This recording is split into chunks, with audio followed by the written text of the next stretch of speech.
어느 봄날 아침, 학문의 뜻을 둔 선비 박생이 한양으로 과거를 보러 떠나기 전 고향 마을의 집집마다 인사를 하러 다니고 있었다. 아, 박생나으리 아니시오. 오늘은 또 어쩐 일이오? 한양길에 오르기 전 얼굴을 뵙고 가야 하지 않겠습니까? 과거를 보러 간다더니 기운이 아주 넘치는구먼. 그 학문만 잘하는 줄 알았더니 인사성도 그리 밝고. 인사 빼면 제가 시체 아니겠습니까? 또한 어르신 댁 김장김치 맛도 곁들여야 산뜻한 과거길이 될 것 아니겠습니까? 마을의 첫 집부터 유쾌한 농담이 오갔다. 하지만 박생이 다음 집으로 발걸음을 옮기자 분위기가 조금 달라졌다. 잠시 인사하러 들렀소이다. 그런데 댁의 안색이 어째 그리 어둡소? 아이고, 나으리. 우리 집이 요즘 영 일이 안 풀리오. 아랫목에 병자가 누워있는데 아무리 약을 써도 낫질 않소. 병자가? 아니, 무슨 병이기에 그러시오? 열이 끊이지 않고 맥이 약해지더니 이제는 꼼짝도 못하는 지경이라오. 그럼 잠시만. 내가 살펴봐도 되겠소?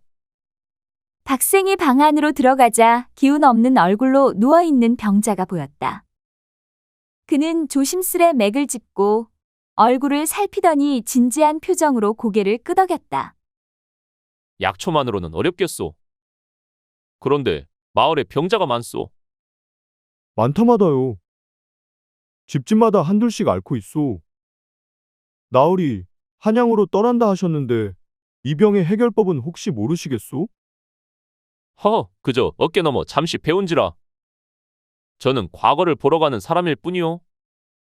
하지만 병자들을 보고 떠나는 것이 마음에 걸리긴 합니다. 박생은 애써 웃어 보였지만 마음 한편이 무거워졌다. 그가 다음 집으로 들어갔을 때 상황은 더욱 심각했다. 이번에는 병자가 젊은 아이였다. 아이의 얼굴은 잿빛이었고 어머니는 울며 말했다. 박생 나으리, 제 아이는 이제 어쩝니까? 의원들도 어찌할 바를 모르니. 안타깝지만 제가 할 수 있는 게 없소이다. 어찌 의원의 일을 할 수 있겠소? 그렇지만 나으리는 똑똑하신 분이니 뭔가 길이 있지 않겠소? 부탁이오. 박생은 당황스러운 표정을 지었으나 이내 진지한 태도로 아이의 상태를 살폈다. 이대로 한양으로 간다 해도 내가 뭘 이룰 수 있을까? 지금 내 눈앞에서 아프다고 앓는 사람들을 외면하고 떠나는 것이 과연 옳은 일인가? 그는 방을 나서며 깊은 한숨을 내쉬었다. 나는 더 이상 과거를 보러 가지 않겠다. 그 대신 훌륭한 의원이 되기 위해 정진하겠어. 마을 사람들의 병을 고칠 수 있는 방법을 배우고 돌아와야지. 훌륭한 의원이 되어서 돌아올 때까지 다들 아프지 말고 건강히 기다려 주시오. 그리하여 박생은 과거를 포기하고 새로운 길로 나섰다. 떠나는 그의 뒷모습에 마을 사람들의 기대와 걱정이 뒤섞인 시선이 따라붙었다. 박생은 마을을 떠난 뒤 사방팔방을 돌아다니며 명성이 자자한 의원이나 학자를 찾아다녔다. 하지만 그의 여정은 생각처럼 순탄하지 않았다. 어느 날 한 고을에 도착한 박생이 소문난 의원을 찾아갔다. 초가집 앞에서 구슬땀을 흘리며 삽질 중인 노인이 보였다. 혹시 이 고을에서 이름난 의원이 여기 계시오? 내 입으로 말하긴 좀 그렇지만 그 의원이 바로 나란 사람이오. 무슨 일이오? 저는 의원의 도를 배우고자 먼 길을 달려왔습니다. 스승님으로 모시고 평생의 의술을 닦고자 합니다. 그럴싸한 말이긴 한데 의원이 되고 싶은 이유가 대체 무엇이오? 고작 배불리고 싶어 온 건 아니겠지? 박생은 단호히 고개를 저으며 대답했다. 제 고향 마을에 병자가 넘쳐나는데도 이를 고칠 길이 없어 너무나도 안타까웠습니다. 그러니 과거를 포기하고 의원이 되어 그들을 돕고 싶은 마음이 들었습니다. 그렇단 말이지.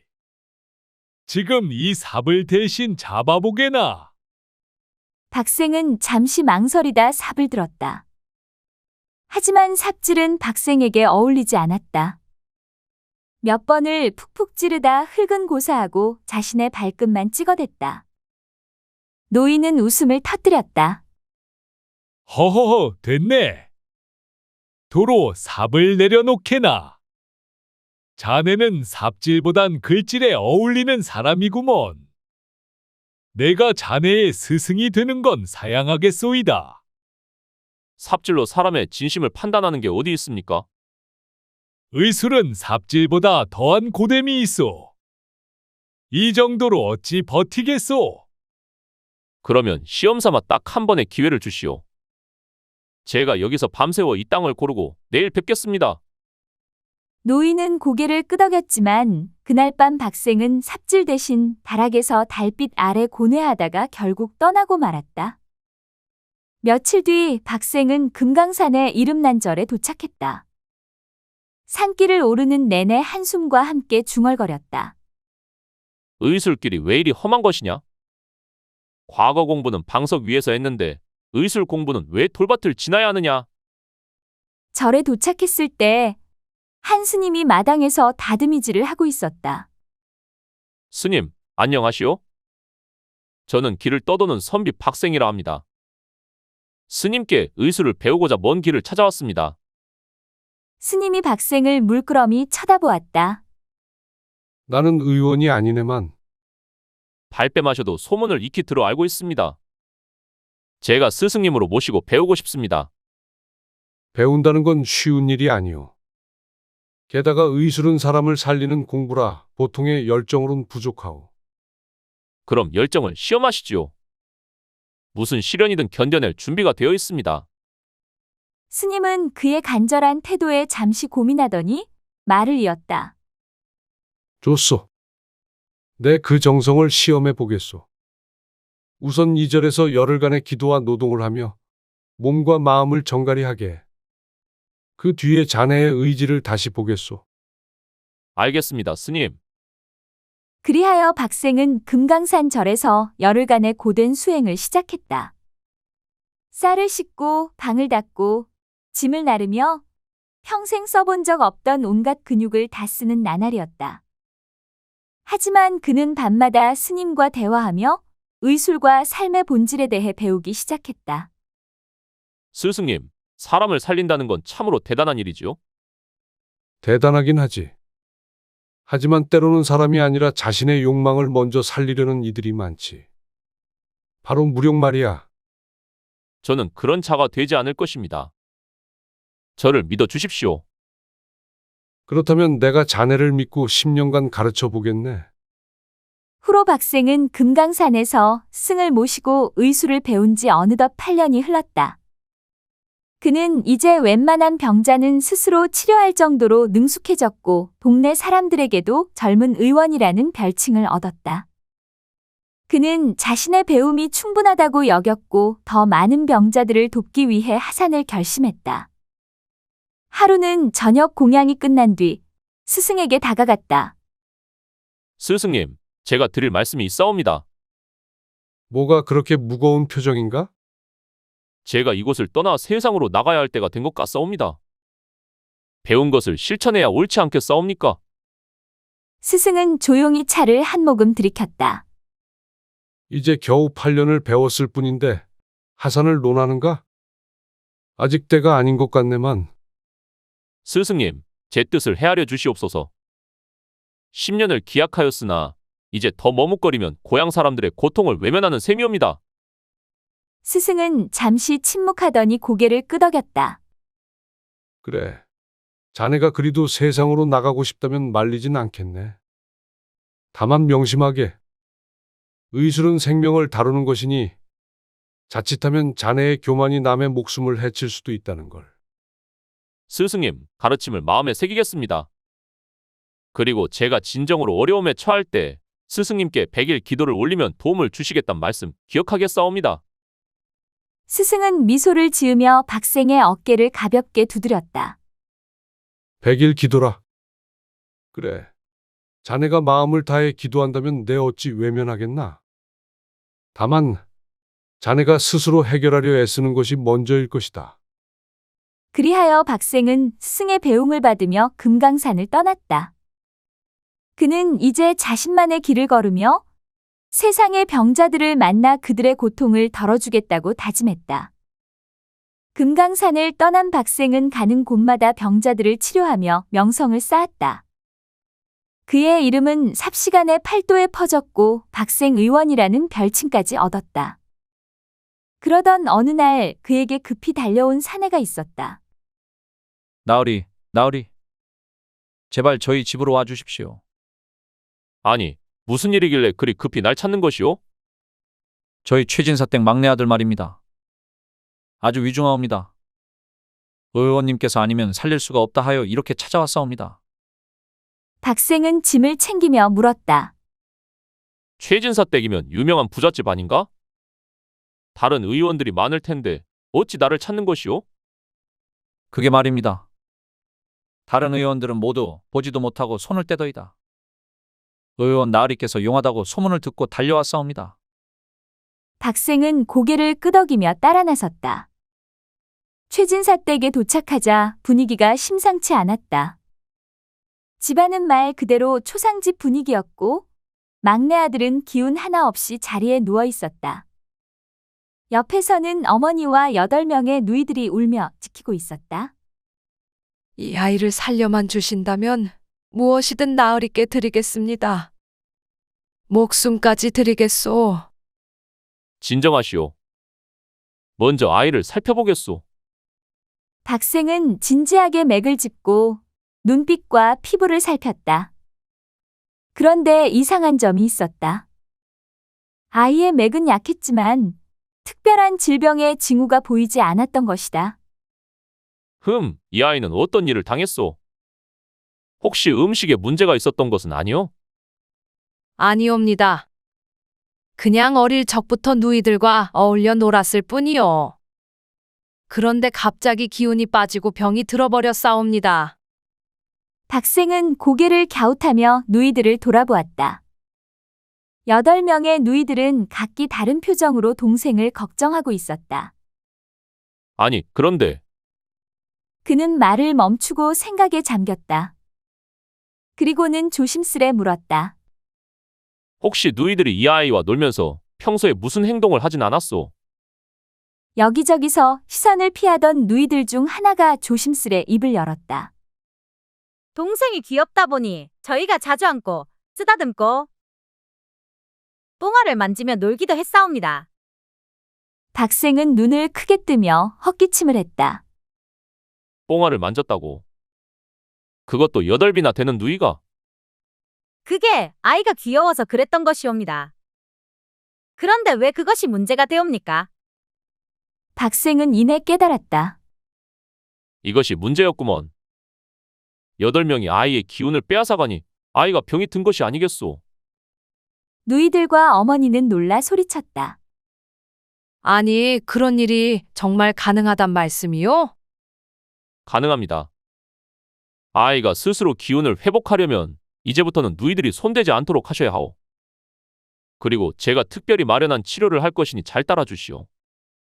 박생은 아이에게 침을 놓고 남자들이 많이 만진 물건을 찾아 장기의 말을 끓인 물을 마시게 했다.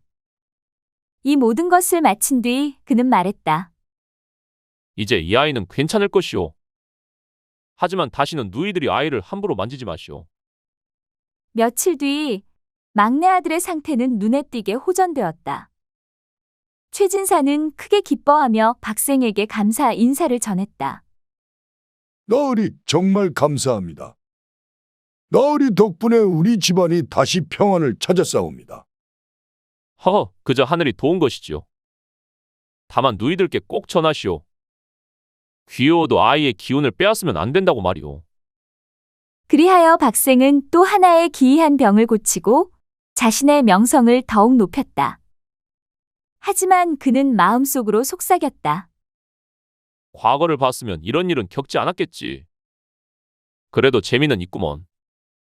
박생은 최진사 댁의 사건을 해결한 뒤 명성이 더욱 높아져 가는 곳마다 환자들을 돌보았다. 그러던 어느 날 한 무리가 찾아와 그를 초대했다. 박 의원 나으리, 우리를 따라 섬으로 가 주십시오. 그곳에 병을 앓는 환자가 있사옵니다. 의원 나으리 아니면 치료할 수 없사옵니다. 섬이라니. 어떤 섬이요? 한양 바깥으로 조금 떨어진 섬인데 그곳은 부호들만이 모여 사는 마을이옵니다. 의원들도 많이 찾아왔으나 아무도 병을 고치지 못하였사옵니다. 박생은 잠시 고민했지만 고단한 세월을 잠시 쉬는 셈치고 그들과 함께 섬으로 향했다. 하지만 섬에 도착하자마자 박생은 이상한 분위기를 감지했다. 이게 무슨 일이요? 왜 창고마다 의원들이 갇혀 있는 것이요? 환자의 병을 고치지 못한 의원들에게 벌을 주는 것이옵니다. 환자를 살리면 풀려나겠지만 못 고치면 못 고치면? 그건 살아나오기 어렵사옵니다. 박생은 순간 머리가 띵했다. 허허, 내가 죽으러 온 것이로군. 하지만 이미 온몸 물러설 수 없으니 환자를 보겠소. 그를 안내한 사람들은 커다란 집으로 데려갔다. 하지만 병자가 있다는 방에 들어가자 예상과는 달리 사람이 아닌 커다란 구렁이가 따리를 틀고 있었다. 구렁이는 번쩍이는 눈으로 박생을 노려보며 혀를 날름거렸다. 아니, 이게 어찌 된 일이오? 사람의 병이 아니라 뱀의 병을 고치라는 것이오? 저 구렁이는 환자의 현신이옵니다. 본래 사람이었으나 병으로 인해 절이 되었사옵니다. 의원 나으리께서 저 구렁이를 고치지 못하면 나으리도 창고에 갇히게 될 것이옵니다. 박생은 속으로 한숨을 쉬며 혼잣말을 했다. 허참, 내가 왜 이런 곳까지 와서 구렁이를 상대해야 한단 말인가? 그래도 살 길을 찾아야지. 그는 조용히 말미를 청했다. 나에게 100일의 시간을 주시오. 그동안 기도를 드리며 병의 해법을 찾겠소. 섬 사람들은 마지못해 그를 허락했다. 박생은 방에 틀어박혀 100일 동안 기도를 올리며 고민했다. 100일째 되던 날 그는 꿈속에서 스승을 만났다. 스승님, 제발 도와주십시오. 저는 이런 병은 들어본 적도 없습니다. 스승은 미소를 지으며 말했다. 그 구렁이는 본래 사람이었다. 일찍 남편을 잃은 여자가 음욕에 빠져 병이 들더니 결국 뱀 허물을 쓰고 구렁이가 된 것이지. 그 병을 고치는 방법은 단 하나다. 어떻게 해야 합니까? 해구신을 찾아 구렁이에게 먹여라. 그러면 그녀의 본래 모습을 되찾을 것이네. 박생은 잠에서 깨어나 스승의 말을 따랐다. 섬 사람들에게 해구신을 구해달라고 하여 약을 만들어 구렁이에게 먹였다. 그러자 놀라운 일이 벌어졌다. 구렁이는 뱀 허물을 벗어던지고 다시 인간의 모습으로 돌아왔다. 구렁이였던 여자는 눈물을 흘리며 말했다. 고맙소이다, 의원 나으리. 정말 감사합니다, 나으리. 박생은 미소를 지으며 대답했다. 사람을 살리는 것이 의원의 도리 아니겠소. 다만 이제는 절제와 마음의 평화를 찾으시오. 그래야 다시 병이 들지 않을 것이오. 섬 사람들은 그의 능력을 칭송하며 의원들을 모두 풀어주었고 박생을 극진히 대접하려 했다. 하지만 그는 한사코 거절하며 말했다. 나는 명예나 보상을 위해 이 일을 한 것이 아니오. 이제 무트로 돌아가야 하오. 아직 나의 배움이 부족함을 느꼈으니 다시 스승님을 찾아가겠소. 그리하여 박생은 섬을 떠나 다시 한양으로 가는 길에 올랐다. 박생은 섬에서 돌아온 뒤 자신의 배움이 아직 부족함을 깨닫고 금강산으로 향했다. 오래된 절에 도착했으나 스승은 보이지 않고 법당의 부처만이 그 자리에 앉아 있었다. 그는 부처님 앞에 무릎을 꿇고 읊조렸다. 스승님을 다시 뵙고자 왔사옵니다. 제가 의술을 익혔다 하나 아직도 부족함을 느끼옵니다. 그 순간 부처가 빛을 내며 스승의 모습으로 변했다. 박생, 내가 여기서 자네를 기다리고 있었네. 자네가 세상을 돌아보며 배우고 깨달은 것이 의술의 진정한 도라네. 스승님, 스승님 말씀대로 저는 아직 갈 길이 멀다 생각했사옵니다. 겸손함을 배운 자는 이미 절반을 이룬 것이네. 이제 자네는 진정한 의원이라 부를 만하니 가서 더 많은 사람을 구하게.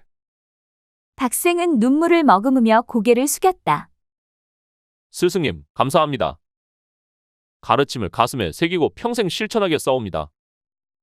그는 다시 길을 나섰고 그의 의술과 덕은 오랫동안 사람들의 마음속에 남았다.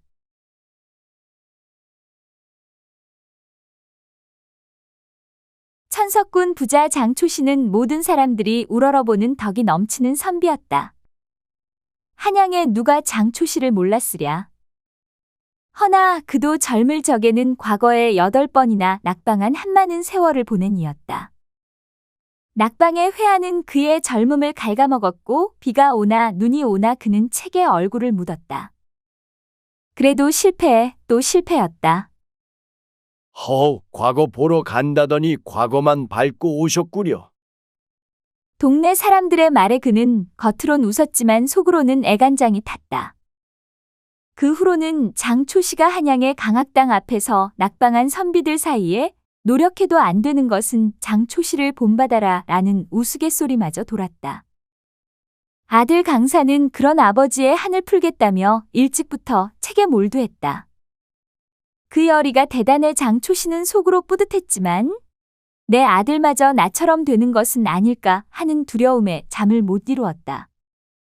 하지만 아들의 의지를 꺾는 것은 또 다른 죄라 생각하여 그는 말리지 않았다. 어느 날 아침 강산이 책을 덮고 장초씨에게 다가왔다. 아버님, 저에게 과거를 준비하라 하시옵소서. 이번엔 반드시 합격하여 가문의 영광을 빛내겠나이다. 장초씨는 무겁게 한숨을 쉬며 강산을 바라보았다.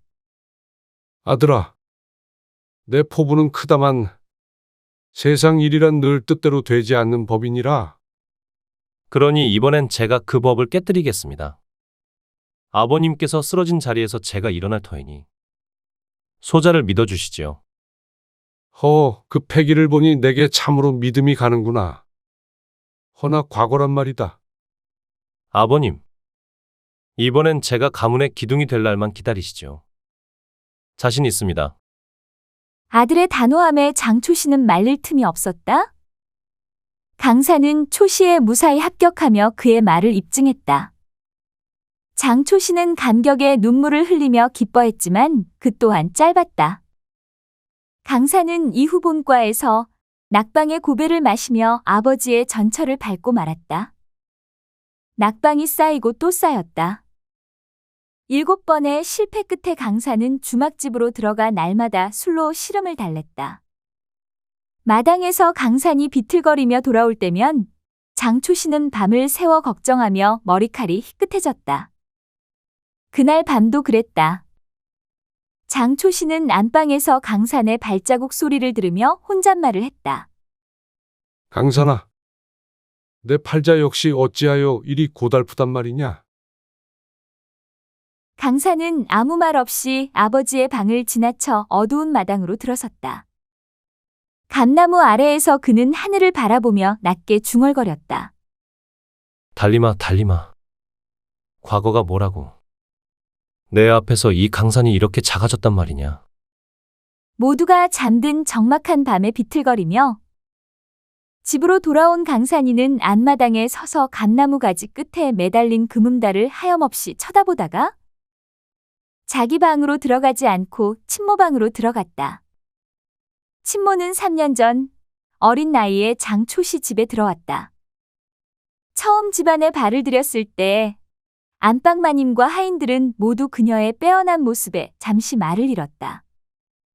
강산마저도 툇마루에서 책을 보다가 무심코 눈길을 주었는데 그녀의 얼굴에서 눈을 떼지 못했다. 햇살을 머금은 살결, 웃을 때 살짝 올라가는 입꼬리 그리고 단정한 옷매무새까지. 그녀는 모든 게 아기자기하고 깨끗했다. 강산은 멋쩍게 고개를 돌리며 속으로 중얼거렸다. 어린 계집아이가 어찌 저리 단정하고 고울까. 장초씨 집안의 하인들도 그녀를 두고는 말이 많았다. 사내들 사이에선 장초씨 댁에서 무슨 보배라도 숨겨둔 게 아닌가 하는 말이 나올 판이라니까. 하긴 소월이가 지나가면 마당에 핀 꽃도 기가 죽는 것 같더라. 그녀는 들어온 첫날부터 안방마님을 돕고 바느질을 배우며 집안 사람들의 눈에 들었다. 소월의 맵시와 행동거지는 강산의 마음에도 작은 파문을 남겼다. 그러나 그 당시 그는 자신도 모르게 품었던 감정을 깊게 생각하지 않았다. 그렇게 시간이 흘렀고 강산은 과거의 실패로 점점 무너져갔다. 지금의 그는 한없이 비틀거리는 몸으로 그때는 몰랐던 마음속 감정을 다시금 마주하러 친모의 방으로 향하고 있었다. 촛불 아래 자수를 놓고 있던 소월은 술에 취해 들어온 강산이 문간에 서 있는 것을 보고 깜짝 놀라 뒷걸음질 쳤다. 하지만 강산은 방바닥에 털썩 주저앉아 어깨를 들썩이며 흐느끼기 시작했다. 소월이는 깜짝 놀랐지만 다가가 그의 등을 도닥이며 조심스레 말했다. 도련님, 왜 그러시옵니까? 무슨 일이 있사옵니까? 소월아, 나는 정말 쓸모없는 사람이다. 소원이는 그의 말을 끊고 차분히 말했다. 도련님, 그러지 마십시오. 너무 괴로워 마십시오. 내년 봄에는 분명히 잘 되실 겁니다. 제가 매일 새벽 정한수를 떠놓고 빌고 있지 않습니까? 소월의 말에 강산은 울음을 멈추고 고개를 들었다. 그녀의 맑은 눈동자에 담긴 진심을 보고 있자니 가슴 한구석이 따뜻해지며 이상한 감정이 일었다. 내 어찌 이리도 한심한지 모르겠다. 매번 실패만 거듭하니 이제는 누구 앞에서도 고개를 들 수가 없다. 도련님, 세상에는 누구에게나 어려운 날이 있사옵니다. 소녀가 무슨 도움이 되겠사오나 그저 도련님 곁에 있으리니 힘을 내시옵소서. 강산은 고개를 떨군 채 친모의 말을 곱씹었다. 그러다 이내 떨리는 손으로 그녀의 손을 잡았다. 내 말은 언제 들어도 마음을 편하게 한다. 하지만 지금 나는 너무도 괴롭구나. 나 스스로도 어찌할 수 없으니. 도련님께서는 이 집안의 자랑이시옵니다. 누구보다 훌륭하시니 잠시 넘어졌더라도 곧 일어나실 것이옵니다. 저는 그렇게 믿사옵니다. 그 순간 강산은 무언가에 홀린 듯 그녀를 와락 껴안았다. 친모는 잠시 놀란 듯 했지만 이내 천천히 그의 등을 다독였고 방 안의 촛불이 바람에 흔들리며 그들 사이를 어둠으로 덮었다.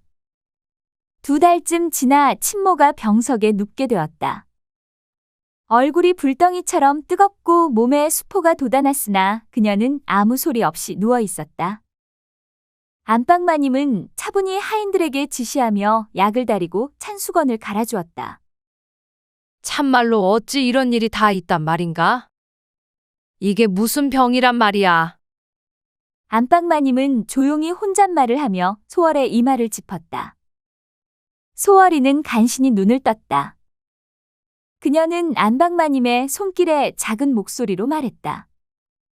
마님, 이리까지 신경 쓰시지 않으셔도 되옵니다. 그저 잠시 앓고 있는 것뿐이옵니다. 몸이 이리 망가졌는데 그런 말이 어딨더냐? 쓸데없는 소리 하지 말고 누워있거라. 안방마님은 수건을 적셔 그녀의 이마를 닦아주며 나직이 한숨을 내쉬었다. 그 방 밖에서는 강산이 문틈으로 소월이를 지켜보고 있었다.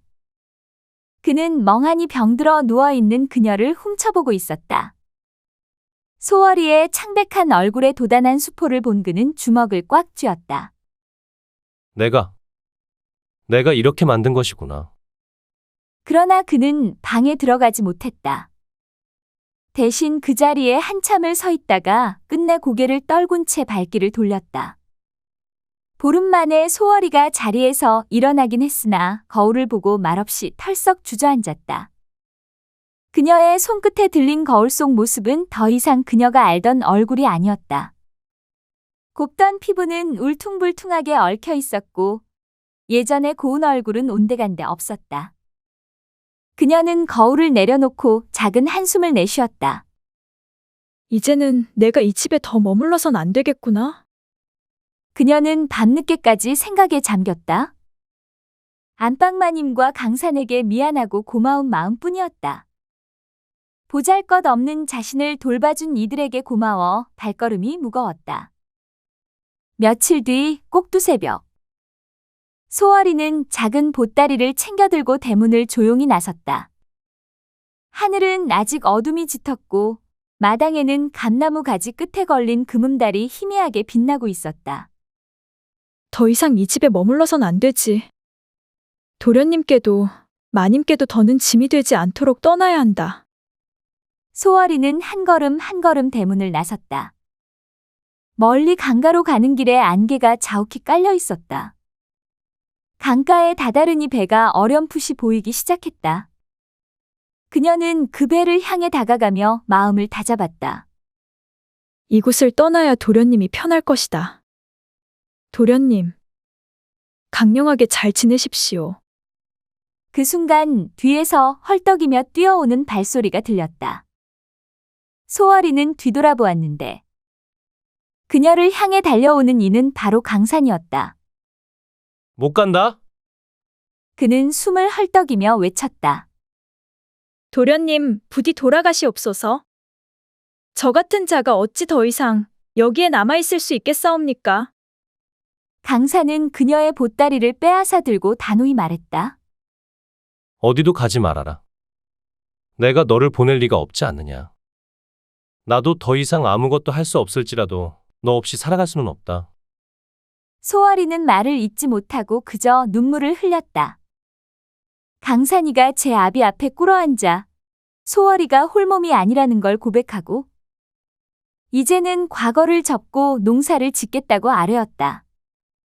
장초씨는 말없이 고개를 끄덕였고 안방마님도 한숨은 쉬었지만 반대하지 않았다.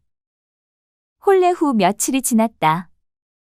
강산과 소월이는 과거를 포기한 상황 속에서도 서로를 보며 위안을 얻었다. 어느 날 밤 강산은 등잔불 아래 앉아 책을 읽다가 소월에 다가오는 발소리를 들었다. 도련님. 아니, 이제는 낭구님이라 불러야 할까요? 장난스럽게 웃으며 말했다. 이젠 서방님이라 불러야지요. 부엌에서 무엇을 그리 오래 하였어? 밤이 깊어가는데. 서방님께 드릴 밤참을 준비했사옵니다. 낮에 어머님께서 보내주신 감으로 만든 과일떡이옵니다. 강산은 떡을 한 입 물더니 고개를 끄덕였다. 부인이 만든 것이니 맛이야 더 말할 것도 없구려. 서방님, 부탁이 있습니다. 무엇이오? 말해보시오. 내년 봄 한 번만 더 과거를 보십시오. 그리고 첩을 들이세요. 꿈에라도 투기하지 않겠습니다. 강산은 그녀의 진지한 표정을 보며 고개를 끄덕였다. 좋소. 부인의 두 가지 청 중 일단 하나는 들어드리겠소. 하지만 그 후로는 내가 내 인생을 스스로 결정하겠소. 그 이듬해 봄 강산은 다시 한양으로 향했다. 그는 비장한 각오로 과거 시험을 치렀다. 며칠 후 급제 소식이 전해졌다. 강산은 어사화를 쓰고 금이 환영했다. 잔치는 마을 잔치로 아흐레 동안 이어졌다. 어느 날 잔치가 끝나고 장초씨 집에 정적이 찾아왔을 때였다. 아침 햇살이 채 마당을 비추기도 전에 멀리서 말발굽 소리가 들려왔다. 곧 임금의 명을 받은 승지가 장초씨 집 대문을 박차고 들어섰다. 승지 뒤로 사또와 육방 관속들이 따라 들어왔다. 장초시댁 강사는 들라? 승지가 위험 있는 목소리로 외쳤다. 강산이 부랴부랴 마루로 나와 답하는데 소신 강산이옵니다. 어찌 저를 찾아오셨사옵니까? 승지가 나직이 명을 전하며 말했다. 중종대왕께서 장초시댁 며느리의 신원을 확인하라는 명을 내리셨네. 며느리가 무오사와 때 멸족된 유대감의 후손이라 하더군. 유대감 댁의 마지막 핏줄이 어린 나이에 이곳으로 몸을 숨긴 것이네. 연산군이 폐위되시고 중종께서 친히 그 핏줄을 찾아주라 명하셨네. 강산은 얼어붙은 듯 침묵하다 이내 큰 숨을 내쉬었다. 그렇다면 내 부인이 그 순간 소월이가 모습을 드러냈다. 그녀는 아무 말 없이 고개를 숙였다. 제가 바로 그 아이입니다. 승지가 고개를 끄덕이며 말을 이었다. 대감댁의 유일한 혈육이니 중종 대왕께서 직접 부르셨네. 궁으로 데려오라 명하셨네. 그렇게 소월의 집안은 복권되었고 빼앗겼던 집안과 재물도 되찾게 되었다. 후로 강산과 소월은 서로를 아끼며 첩을 들이지 않고 서로를 위하며 행복하게 살았다고 한다. 진주는 한가한 고을이었지만 강씨 선비의 마음만큼은 늘 분주했다. 과거 시험에 번번이 낙방한 그는 결국 한양에서 돌아와 조용히 농사를 짓기로 결심했다. 하지만 선비가 된 자존심은 쉽게 농사꾼의 삶을 받아들이지 않았다. 그 밭고랑은 이리 깊게 파면 안 된다니까요. 이렇게 하면 물이 제대로 흐르질 않는다고요. 마을 아낙네들이 손을 흔들며 잔소리를 했다. 강씨 선비는 어설프게 땅을 고르며 중얼거렸다. 이런 소리까지 들어야 하다니. 책 속에 논어와 맹자를 익히던 내가 이제는 밭고랑을 배우는 신세라니. 그의 모습은 어찌나 서툴렀던지 지나가던 어린아이들마저 그를 보고 깔깔댔다. 선비 아저씨는 참 이상하다. 글은 잘 쓰는데 흘길은 더럽게 못하네. 강씨 선비는 아이들의 장난스러운 비웃음에 얼굴이 붉어지면서도 어쩐지 그들이 틀린 말은 아니라는 생각이 들었다. 그러던 어느 날 일을 마치고 피곤해 지쳐 잠들었던 그에게 기묘한 꿈이 찾아왔다. 꿈속에서 그는 높은 산을 오르고 있었다. 산에는 뱀들이 꿈틀거렸고 가장 꼭대기에는 거대한 구렁이가 나선 모양으로 웅크리고 있었다. 길을 잃었다고 좌절하지 마라. 내 길은 밭고랑에 있지 않다. 어디에 있다는 말이오? 강씨 선비가 되물었으나 구렁이는 대답 대신 하얀 안개 속으로 사라졌다. 그 순간 꿈에서 깨어난 그는 온몸에 식은땀이 흘러 있었다. 이건 단순한 꿈이 아니야. 나에게 다시 한번 과거를 보라는 계시일지도 몰라. 다음 날 꿈 이야기를 들은 조언 자격의 친구 이판수는 고개를 갸웃하며 말하는데 이번엔 무슨 핑계로 또 과거를 보려고 합니까? 이제 농사가 잘 될 기미를 보이는데 그걸 팽개치겠단 말입니까? 과거를 보고 합격하면 고향 사람 모두에게 도움이 되는 법을 만들지 않겠나? 에휴, 그 도움되는 법이란 말 한 10번도 들은 것 같은데. 지난번에도 합격하면 사람들 밭고랑 다 고쳐준다더니. 판수는 고개를 저으며 계속 불평했지만 강씨 선비는 결심이 굳었다. 이 판수는 결국 선비의 열정을 이길 수 없었고 떠나기 전날 선비와 막걸리를 마시며 말했다. 좋습니다. 어차피 선비님은 고집이 세서 말려도 소용없을 테지요. 대신 이번에 또 떨어지면 돌아와 농사나 제대로 배우세요. 밭고랑을 보는 눈도 과거 보는 눈만큼이나 중요하니까요. 이번엔 틀림없이 합격한다. 꿈속에 구렁이가 날 격려했으니 말이야. 그리고 그렇게 강씨 선비는 과거를 보기 위해 떠났다. 산길을 향하던 그의 눈에는 한양에 대한 기대와 새로운 결심이 가득 차 있었다. 하지만 그를 기다리고 있는 것은 단지 과거 시험의 실패뿐만 아니라 더 기이하고 거대한 운명의 소용돌이였다. 한양에서 떠나고 며칠 후 선비는 혼자 술을 마시며 하늘을 보았다. 하늘이시오? 내게 이번엔 합격을 줄 것이냐? 하지만 하늘은 대답하지 않았다. 아니, 하늘은 대신 비를 퍼부었다. 젖은 옷과 낙담한 마음으로 한양으로 향하던 그는 산길로 들어서게 되었고 어느덧 날은 어둑해졌다. 길을 잃은 것이었다. 이거 참 큰일이군. 산중에서 이렇게 어둠이 내리니 어디로 가야 할지 알 수가 없구나. 산짐승이라도 나올까 두려운 마음에 그는 도리어 걸음을 멈추고 하늘을 올려다보았다. 하늘아, 비도 퍼붓더니 이제는 나를 산중에서 길을 잃게 만드는 것이냐? 하긴 나 같은 낙방 선비가 하늘에 대고 말을 한들 무슨 대답이 있겠느냐? 그는 혼자 중얼거리며 고개를 떨구었다. 그러던 순간 멀리서 은은한 불빛이 보였다. 어찌 된 일인가? 이 깊은 산속에 누가 살고 있다는 것인가? 그의 호기심과 생존 본능이 발동했다. 강씨 선비는 불빛을 향해 조심스럽게 다가갔다. 다가갈수록 산중에 차가운 바람 대신 어딘지 모를 따스한 기운이 느껴졌다. 혹시 귀신의 장난이 아니겠지? 아니면 고을에서 들은 요망한 여우 이야기인가? 마침내 불빛에 가까워지자 눈앞에 나타난 것은 신기하게도 동굴이었다. 동굴 입구는 마치 기와 지붕을 얹은 것처럼 정갈했고 주변에는 풀이 우거져 있었다. 그곳에서 한 노인이 홀로 앉아 있었다. 이 늦은 밤에 어찌하여 여기까지 온 것이오? 노인의 말에 강씨 선비는 그만 움찔했다.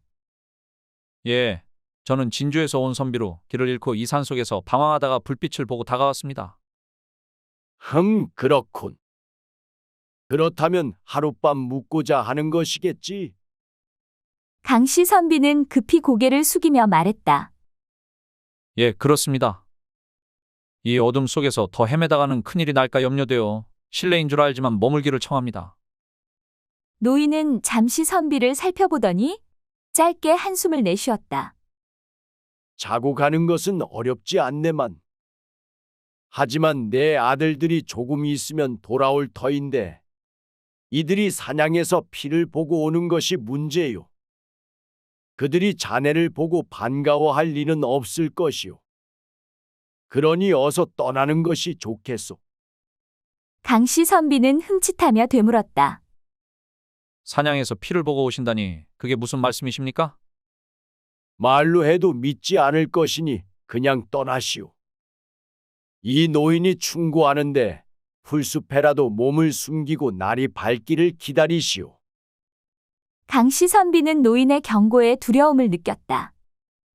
그러나 그가 뒤를 돌아보니 돌아가자니 캄캄한 숲속이었다. 눈앞에는 노인의 말처럼 어딘가 기묘한 기운이 감돌았다. 내일 해가 떠야 움직일 텐데 이걸 어쩌지? 풀숲에 몸을 숨긴 강씨 선비는 두근거리는 가슴을 진정시키며 스스로를 다독였다. 그래, 이럴 땐 가만히 있는 게 더 안전하겠어.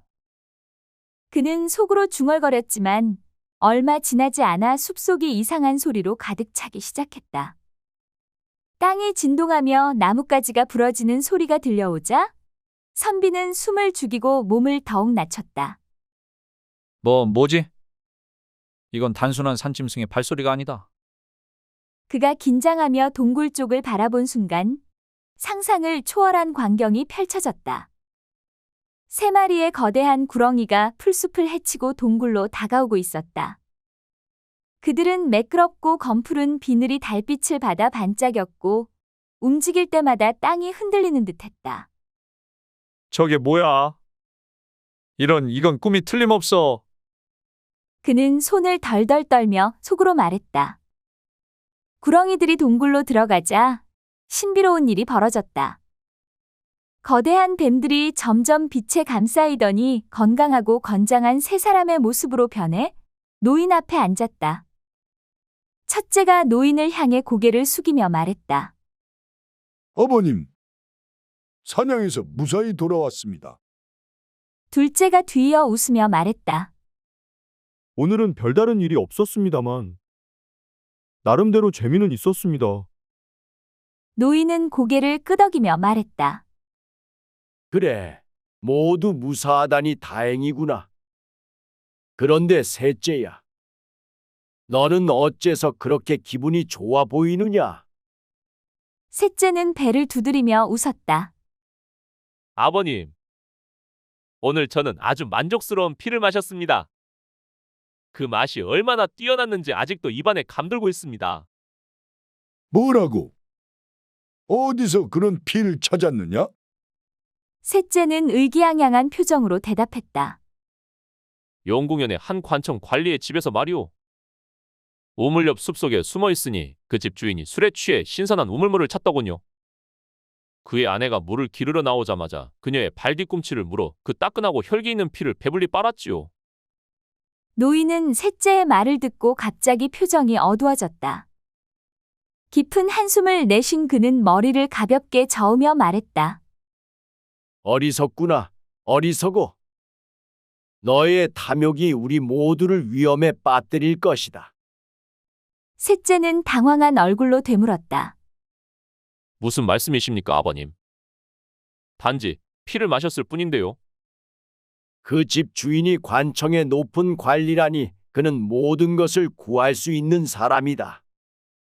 정월 첫 돼지날에 짠 참기름을 끓여 상처에 바르고 낫의 자루 구멍에 참기름을 발라 울타리에 꽂으면 우리들은 모두 죽고 만다. 첫째와 둘째는 깜짝 놀라며 물었다. 정말 그런 일이 생길 수 있습니까? 그게 가능하단 말입니까? 그 관리가 이 방법을 알게 된다면 우리의 목숨은 이미 끝난 것이나 마찬가지다. 강씨 선비는 풀숲에 몸을 웅크린 채 땅을 움켜잡았다. 그의 머릿속은 노인의 말과 구렁이 형제들의 대화로 혼란스러웠다. 참기름이라니. 낫에 자루에 바르면 구렁이가 죽는다. 무슨 요괴 같은 이야기란 말인가? 이게 무슨 구렁이 담 넘어 가다 척추 부러지는 소린가? 하지만 지금 들은 이야기가 결코 농담이 아님을, 그리고 자신이 우연히 아주 중대한 비밀을 엿들었다는 사실을 직감했다. 노인은 한숨을 쉬며 이어 말했다. 이제 방법이 없다. 그 관리가 과연 돼지날에 참기름을 짜는 법을 알겠느냐마는. 그래도 이제 우리는 죽음을 준비해야 한다. 아버님, 그런 일까지 미리 걱정하실 필요가 있습니까? 설마 그 관리가 돼지날을 신경 쓰겠습니까? 셋째는 배를 잡고 껄껄 웃으며 거들었다. 하하, 맞습니다. 그들이 아버님의 지혜를 알아챌 리가 없지요. 제가 물었던 그녀는 고작 발 뒤꿈치 하나 피를 흘렸을 뿐인데 그게 무슨 위협이 되겠습니까? 노인은 손을 들어 말을 막았다. 너희들이 모르는구나. 이 세상에는 우리가 상상하지 못하는 기이한 방법들이 숨어 있다. 돼지는 원래 뱀의 천적이다. 돼지날에 짜낸 참기름이야말로 우리와 같은 족속에게는 치명적인 독이 된다. 이를 알고 실행에 옮긴다면 우리 목숨은 보전할 수 없다. 풀숲에 숨어있던 강씨 선비는 더 이상 주저할 수 없었다. 돼지날의 참기름 그리고 낫? 이건 마을로 가 반드시 전해야 하는 일이다. 요괴 같은 뱀들이 사람들에게 위협을 가하고 있다면 내가 이 방법으로 막아야 한다. 하지만 걱정도 들었다. 헌데 저들이 내가 엿들은 것을 알아차리기라도 한다면? 이 산에서 빠져나가지 못하고 그들의 먹잇감이 될 것이다. 그는 다시 숨을 죽이며 길을 살폈다. 그가 동굴에서 멀어진 지 얼마 되지 않아 숲속에서 들려오는 형제들의 목소리가 귓가에 맴돌았다. 셋째야, 그 말이 정말이라면 우리가 조심해야 하는 게 아니겠느냐? 형님도 참. 아버님이 높아심에 하시는 말씀을 왜 다 믿으십니까? 조용히 해라. 어두운 숲에서는 벽에도 귀가 있다고 했느니라. 혹시라도 누군가가 엿듣고 있지 않게 경계해야 한다. 강씨 선비는 그 말을 듣고 더욱 조심히 발걸음을 옮겼다. 땀이 그의 이마를 적셨고 심장은 점점 더 빠르게 뛰었다. 마을에 도착만 하면 된다. 그리고 반드시 사람들에게 알려야 한다. 강씨 선비는 밤새 달려 마침내 용궁현에 도착했다. 새벽이 밝아올 무렵 그는 관청관리의 집 앞에 다다랐다. 문을 두드리자 한 여인이 초췌한 얼굴로 문을 열었다. 누구시오? 이 이른 시간에 무슨 일로 왔소? 급히 전할 말이 있어 왔습니다. 혹여 집안에 뱀에게 물린 사람이 있습니까? 여인의 눈이 휘둥그레졌다. 그걸 어찌 아시오? 바로 제가 어젯밤 발 뒤꿈치를 뱀에게 물렸소. 하지만 아무리 약을 써도 고통이 가시지 않아 어찌해야 할지 모르겠소. 선비는 이를 듣고 숨을 몰아쉬며 말했다. 다행히 방법을 알고 있습니다. 지금 즉시 정월 돼지날에 짜낸 참기름을 구하셔야 합니다. 그것을 끓여 상처에 바르고 낫에 자루 구멍에도 발라 울타리에 꽂아 두십시오. 그것만이 해독할 수 있는 방법입니다. 여인은 깜짝 놀라며 되물었다. 돼지날에 짠 참기름이라니. 다행히 오늘이 바로 돼지날입니다. 시간이 없습니다. 기름을 즉시 준비할 수 있도록 주변 사람들에게 도움을 요청하십시오. 선비의 다급한 목소리에 여인은 남편을 깨웠고 집안은 순식간에 소란스러워졌다. 관리와 하인들이 기름을 짜기 위해 기름틀을 찾아 뛰어나갔다. 기름을 짜는 동안 관리가 선비에게 물었다. 선비님, 어찌 이런 방법을 알고 계십니까? 강씨 선비는 침착하게 대답했다. 사실 저는 우연히 산속에서 노인과 그의 세 아들이 나누는 이야기를 엿들었습니다.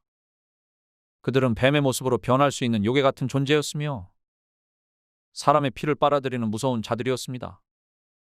제가 그들에게 들은 방법이 바로 지금의 이 참기름입니다. 이보시오. 정말 그런 자들이 존재한단 말이오. 예, 그리고 지금 우리가 서둘러 기름을 준비하지 않으면 그 자들이 이곳뿐 아니라 온 고을에 재앙을 가져올지도 모릅니다. 마침내 참기름이 준비되었다. 선비는 기름을 끓여 여인의 상처에 직접 발라주었고 낫에 자루 구멍에도 기름을 바르게 했다. 그 낫은 곧 울타리에 꽂혀졌다. 같은 시각 산속의 동굴에서는 이상한 일이 벌어지고 있었다. 첫째가 갑자기 가슴을 부여잡고 몸부림쳤다. 이게 무슨 고통이란 말이냐? 둘째도 쓰러져 비명을 지르기 시작했다. 몸이 뜨거워. 숨을 쉴 수가 없다. 셋째는 그들을 보며 고개를 저었다. 이럴 리가 없어. 아버님이 말씀하시던 그 참기름의 기운이. 아니야, 인간들이 그걸 알 리가 없단 말이다. 그러나 그의 말도 끝나기 전에 셋은 역시 땅에 쓰러졌다. 그들의 몸은 다시 구렁이로 변해 서로 뒤엉키더니 움직임이 멈췄다. 노인은 고통스러워하며 그 모습을 보고 고개를 숙이며 한숨을 내쉬었다. 결국 이 모든 것이 탐욕에서 비롯된 것이니라. 우리가 이렇게 끝을 맞는 것도 어쩔 수 없는 일이로구나. 강씨 선비는 이 사실을 몰랐지만 용궁현에서는 여인의 상처가 빠르게 낫는 모습을 보며 모두가 놀라워했다. 관리와 마을 사람들은 선비에게 고마움을 전하며 물었다. 선비님, 이 방법을 어찌 아셨는지 모르겠으나 뱀의 저주로부터 우리를 구하셨습니다. 앞으로도 이 돼지날 참기름을 고을의 전통으로 삼아야 하지 않겠습니까? 선비는 미소를 지으며 대답했다. 예, 이 방법은 고을 사람 모두를 지키는 약이 될 것입니다. 강씨 선비는 일이 마무리되었는지 직접 확인하기 위해 다시 산으로 향했다. 동굴을 떠올릴 때마다 노인의 말과 구렁이 형제들의 모습이 머릿속을 맴돌았지만 그는 두려움을 떨치며 조심스럽게 길을 걸었다. 정말 다 끝난 것일까? 아니면 무언가 다른 꿍꿍이가 있을지 모른다. 내 눈으로 확인하지 않으면 안 되겠지. 그가 동굴 입구에 도착했을 때 그곳은 고요하고 음산했다.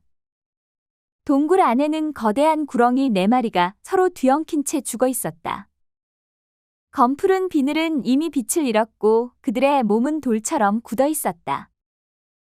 선비는 안도의 한숨을 내쉬었다. 정말로 죽었구나. 돼지날 참기름의 비밀이 이렇게 큰 힘을 발휘할 줄이야. 그는 천천히 구렁이들을 살펴보았다. 탐욕과 교만이 결국 이 모든 비극을 낳은 것이로구나. 그러나 그때 동굴 한쪽에서 빛이 은은하게 반짝이는 것을 보았다. 야광주로 보이는 신비한 돌이 놓여 있었다. 그것은 은은한 빛을 발하며 이곳이 단순한 동굴이 아니었음을 암시했다. 강씨 선비는 야광주를 바라보다가 이내 손에 쥐었다. 그러나 그는 손을 멈추고 돌을 내려놓았다. 이 또한 욕심이겠지. 내가 여기서 배운 것은 욕심을 경계하라는 것이 아니던가. 그는 돌을 놔둔 채 동굴을 나왔다. 강씨 선비가 떠난 뒤 동굴은 점점 빛을 잃어갔고 그곳은 다시 자연 속으로 묻혀갔다. 돼지날 참기름의 전설은 사람들 사이에서 계속 전해지며 뱀의 독을 막는 방법으로 널리 쓰이게 되었다. 큰 깨달음을 얻은 선비는 한양길에 올라 과거를 보았고 장원급제하여 백성을 살피는 관리가 되었다.